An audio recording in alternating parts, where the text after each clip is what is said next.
আসসালামু আলাইকুম সবাইকে। So for the first time আমি ভয়েস ওভার দিয়ে কোনো ভিডিও আপলোড দিচ্ছি। এর আগে কখনোই ভয়েস ওভার দিয়ে কোনো ভিডিও আপলোড দেওয়া হয় নাই। এইটা 14ই ফেব্রুয়ারির একটা ভিডিও, বলা চলে ভ্যালেন্টাইন্স ডে স্পেশাল ভিডিও আজকে।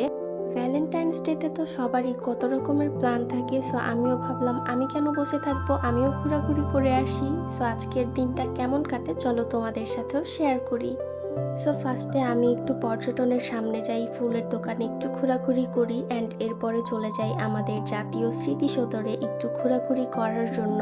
সো স্মৃতিসৌধে যাওয়ার পরে দেখি যে মোস্ট অফ দ্য মানুষই স্মৃতিসৌধে, বিকজ ভ্যালেন্টাইন্স ডে বলে কথা, সবার জন্য খুবই স্পেশাল। এখানে সুইটেবল একটা মোমেন্ট হচ্ছে এই কাপলটা, এখানে হাজব্যান্ডটা তার ওয়াইফকে ছবি তুলে দিচ্ছিল। খুবই কিউট একটা মোমেন্ট ছিল, দ্যাটস ওয়াই আমি একটু ভিডিও ক্লিপস নিয়ে রাখছি। সো এখানে একটা পিচ্চি তার বোনকে ছবি তুলে দিচ্ছিল, আপুগুলা শাড়ি পরে আসছিল, খুবই সুন্দর লাগতেছিল। ওই দিন মোস্ট অফ দ্য মানুষই শাড়ি পরে আসছিল, বিকজ সবার জন্যই খুবই স্পেশাল একটা ডে ছিল ভ্যালেন্টাইন্স ডে বলে কথা। এখানে আপুগুলা হচ্ছে শাড়ি পরে ছবি টবি তুলতেছিল, ওদেরকে খুবই সুন্দর লাগতেছিল। সবাই অনেক খুশি খুশি ছিল, ফুল টুল দিয়ে অনেক সুন্দর করে সেজে গুজে আসছে। এখানে আবার আপুটা তার ফুল ঠিক করে দিচ্ছিল। ব্যাপারটা আমার কাছে ভালো লেগেছে, এর জন্য আমি একটু ভিডিও ক্লিপস নিয়ে রাখি। সো এরপরে হচ্ছে এখানে একটা আপু তার হচ্ছে ভিডিও করতেছিল, এইটা মেবি তার আম্মু ছিল, সে ভিডিও করে দিচ্ছিল আপুটাকে। অ্যান্ড এখানে একটা ক্যামেরাম্যান হচ্ছে আপুটাকে ছবি তুলে দেয়। আপুটা অনেক সুন্দরভাবে পোজ দিচ্ছিল ছবি তোলার জন্য। অ্যান্ড এইখানে আন্টিটা বসে বসে কি ভাবতেছিল সে নিজেই ভালো জানে, আমি তারও একটু ভিডিও ক্লিপস নিয়ে রাখি। অ্যান্ড এইখানে আপুটা মেবি সিনেমাটিক কোনো শট নিচ্ছিল, আপুটাকে অনেক সুন্দর লাগছিল। অ্যান্ড একটা কথা হচ্ছে, আমাদের স্মৃতিসৌধটা এত বড়, এটাকে পুরা ঘুরে দেখানো কখনোই পসিবল না। অনেক বড় একটা জায়গা, আমি যতটুকু পারছি আপনাদের ততটুকুই দেখাচ্ছি। সো এখানে ওই কাপড়টার সাথে আবার দেখা হয়ে গিয়েছে।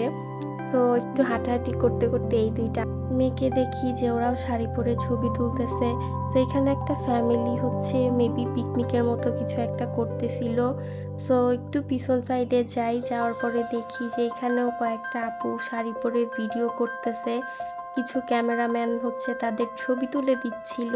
এরকম ক্যামেরাম্যান স্মৃতিসৌধে গেলেই আপনারা পেয়ে যাবেন, আপনারাও আসতে পারেন। স্মৃতিসৌধটা অনেক সুন্দর একটা জায়গা, মনোরম পরিবেশ, অনেক সুন্দর।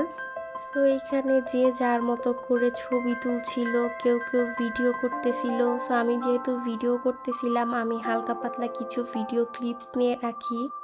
অ্যান্ড এইখানে দুইটা কাপল ছিল যারা ক্যামেরাম্যান দিয়ে ছবি তুলতেছিল, সো এইটাও আমি একটু ভিডিও ক্লিপস নিয়ে রাখি। কেউ কেউ ক্যামেরাম্যান দিয়ে ছবি তুলতেছিল, কেউ নিজের মতো করে ছবি তুলতেছিল। সবাই সবার মতো দিনটাকে সেলিব্রেশন করতেছিল, সবার জন্য যেহেতু স্পেশাল একটা দিন, সেলিব্রেশন তো করারই কথা।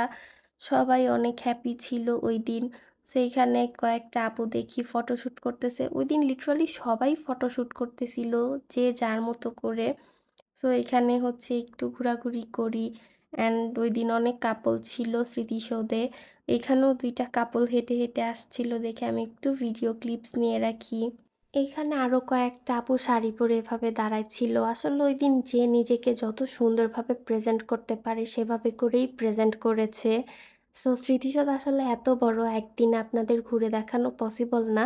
সো আজকের ভিডিওটা এই পর্যন্তই। Thanks for watching this video. আল্লাহ হাফেজ সবাইকে।